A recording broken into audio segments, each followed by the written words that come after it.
Құрметті көрермендер, YouTube менің каналымды бір аптаға жауып қойды. Сол себепті видеода постта салмадым. Бүгін менің YouTube каналым ашылды. Ал мына видео бір апта алдын түсірілген. Тамашалайық.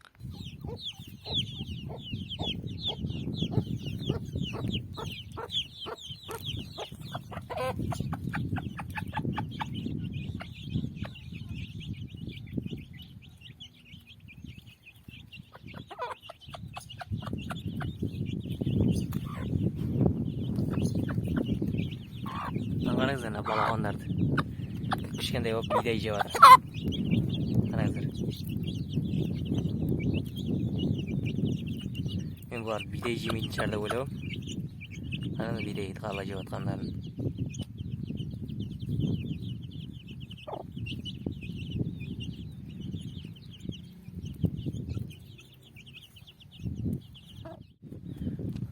Ассалаумағалейкум, құрметті көрермендер. Күн жып-жылы болып тұр. Видео шықпағалы біраз болды. Енді бүгін сіздерге бір шаруашылығымды көрсетіп жіберейін. Көп рахмет, біз жақсы көбейіп келе жатырмыз. 3000-нан асып кеттік. Лайк басып, комментарий жазатқандарыңызға көп рахмет. Мехта апа. Тауық жүр балапанымен. Мені тауық 10 балапанымен. Бүгін күн жып-жылы болып тұр, сол себепті болады. Күн жуаққа біраз жүрсін деп шығардым. Бұл 2 аптадан асып кетті бұның ашқанына. Осылай өзі жүр, балапандарын ертіп. Айтпақшы, мен инкубатор алдым тағы бір. Тура өзімдікіндей несушка 104 жұмыртқалық. Қазір енді көрсетіп кетем. Құрметті көрермендер, міне мынау жаңадан сақталған инкубатор. Кнопкалар істейді. Біз бұны 37,8-ге қойғам, тауықтың өзінің жұмыртқасына арналған градусына. Және де мынандай күрке тауықтың жұмыртқасына арналған сеткісін алдырттым бірге. Бұған 53-лік күрке тауықтың жұмыртқасы кетеді. Қаздікі де сияды екен, жалпы үлкендеу екен сеткілер. Қазір мына ішіне жұмыртқа салып қойдым кеше. Бүгін 2-ші күн. 2 терезесі бар. 104 жұмыртқа салып қойдым. Автоповорот жұмыртқаны айналдыратын. Аккумуляторға жалғанатын сыма. Бұларда қазір влажность көрсетпейді, жаңадан шығып жатқандарда. Мына менің бұрынғы ескімде көрсететін еді. Қазір оның кнопкалар істемей қалған. Мына бірінші кнопканы басып тұрсаңыз, 37,8-де көріп тұр. Бүйтіп көбейтіп үстіп азайтуға болады, көбейтіп азайтуға. 37,8-ге қойып қоям. Тағы бір бассаңыздар, міне 02А деп тұр. Бұл автоповорот 2 сағат сайын айналдырады. Бұл влажность көрсетпейді екен. Мынаны алғам. Мына инкубаторыма влажность көрсететін датчик. Бұны инкубаторға қоям да дедім. Бұл влажность көрсетпейді. Бұл көрсетпей қалған, кнопкалар істемейді. Енді осыны ішіне қоям. Қазір ішін бір көрсетіп жіберейін. Жұмыртқалар. Бұл да 2 вентилятор. Вентилятордың қасында тұрған датчигі. Жалпы осы. Жаңа инкубатор 4 несі бар, пеші бар, қыздыратын. Астында өзінің су құятын ыдысында үстінде тағы бір ыдыс бар. Ішін тазалау ыңғайлы болу үшін солай жасап қойған. Осы жаңадан алған инкубатор. Несушка 104 жұмыртқалық. Мына тесіктері ішінде ауа айналып тұру үшін керек. Мынау ескі инкубаторым, бұл да кнопкалар істемей қалған. Ең соңғы рет 37,7-де алған, сол күйі 37,7. Шunu тек 37,7-де тұрады. Және автоповорот 1 сағатқа қойылған, сол күйі 1 сағат бұлда. Бұнда влажность көрсетпейді. Влажностьны жобалап терезеге ішін алған булардан Жолы сөйтіп қиып жатырмын. Бұның ішінде қазір бүгін 10-шы күн. Тауықтың жұмыртқалары бар бұда да. Анау вентиляторды өзім қойған. Алдын бір видеом бар қойған. Бұда 104 жұмыртқа. Ал инкубаторлар болса, Құдай қаласа енді осылардан балапан шығарамыз. Мына жақта күрке тауықтар.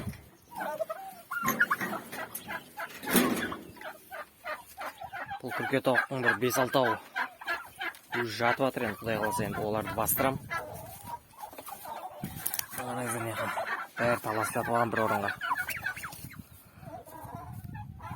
Бұлар 100-ден аса жұмыртқа жинап қойды уже. Ана астында жұмыртқа бар ма? Шақып көрейік.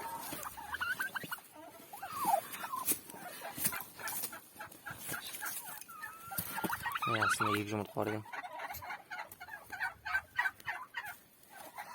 Енді бұларға жататын үй дайындап, күрке тауықтарды бастырам.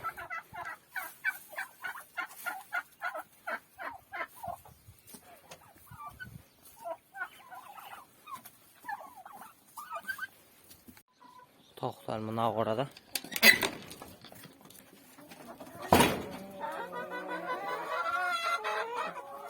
Ne o? Uyaları doğadım. Bunlar endi hazır. Күніге 10-15 жұмыртқа туып тұр. Тауықтар осы орада. Мына жақта құтаяқ жатыр. Құтаяқтың анасы.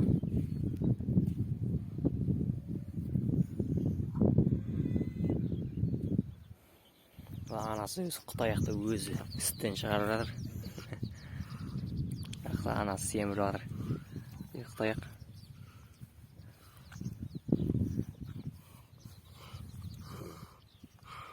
Бұл құтаяқтың әкесі қой бағып жүр құмда.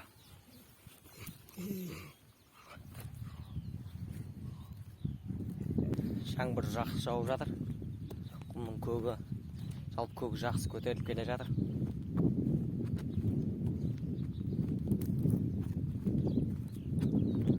Малдар туып жатыр. Күніге 1-2 қой туып жатыр. Қойларды мына сеткі қораға шығарамыз. Міне бүгін 2 қой туған.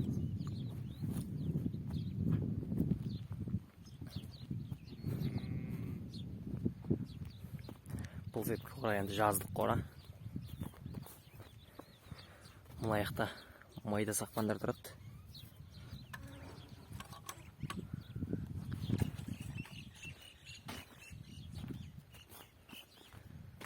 Екі-үш күн болды бұяға ауыстырғанымызға. Мына жақта тұз қойып қойғанбыз. Қойлар өзі кешке келген кезде өздері жалап.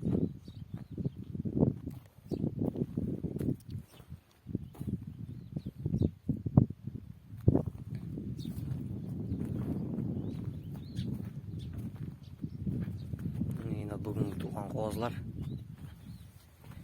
Енді бұларды майда сақмаға қосамыз бұларды. Қоңыр қоз. Оны мен қазына қорадағы тас бастарын бәрін тазалап тастайым.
штатив алдым.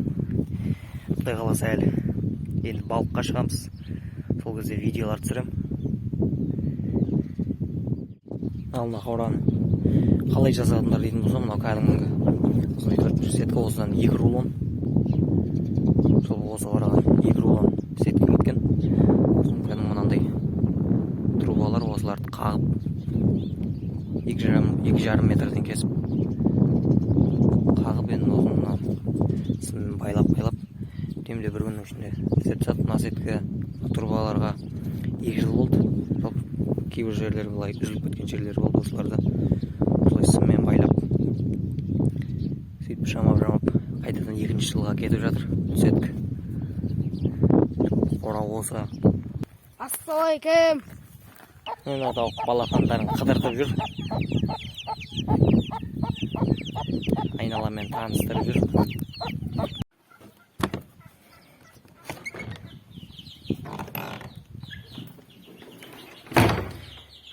Мынау жемдер, балапандарға арналған старт. Мынау тауықтарға арналған несушка. Мынау бидай. Мынау арпа. Үндіктерден арпа мен бидайдан араластырып беріп жатырмын. Тауықтарға арпа, бидай, несушка үшеуін, ал балапандарға тек старт беріп жатырмық. Тек мына брудерді босатып қойдым, енді құдай қаласа балапандар шықса осыған асыраймыз. Ал мына балапандар мына жақта. Мынау инфрақызыл лампа жылуды жақсы береді. Балапандарға осыдан айып қойдым. Өздері осы жерде жылынып, жемдер таусылып қалыпты. Қазір енді жем береміз соларға. Су кәдімгі су. Бұл жерде 65 балапан бар. Бұларда 2 аптадан асты.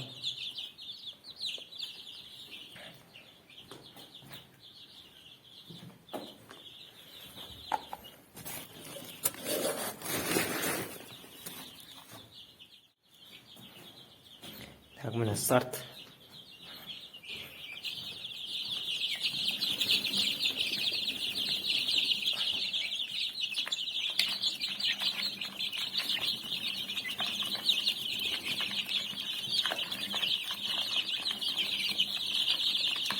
Әрлі таласып жеп жатыр.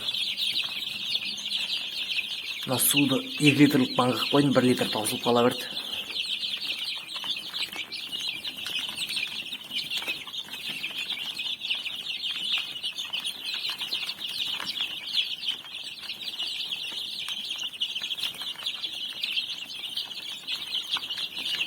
Қазірден сәл біраз уақыт жем жоқ болған соң бәрі таласып жатыр. Қарындары шығып. Енді қазір енді сәл тойған соң басылады. Көздері кейін сейлеп кеп, қарың ашқан кеп жеп кете береді өзі. Бункерный ғой, ол балапандардан алған бункерный кормушка. Инфрақызыл лампа күндіз-түні жанып тұра береді. Осыдан тағы бір өн алдым. Бұны балапандар шыққан соң брудердің ішіне қоям. Мен бұда да мына сыртына жылуды мына қарай шашпас үшін, тек астына қарай шашу үшін жасап қойған. Мына ерлер қатты ыстық емес. Қолың тимейді, ал маяқты жанып тұр. Қызу жақсы. Ұстасаң қолың кетті. Жалпы жылуды жақсы береді инфрақызыл лампа. Тек балапандары осы. Мен балапандар мыналардан үркіп жатыр.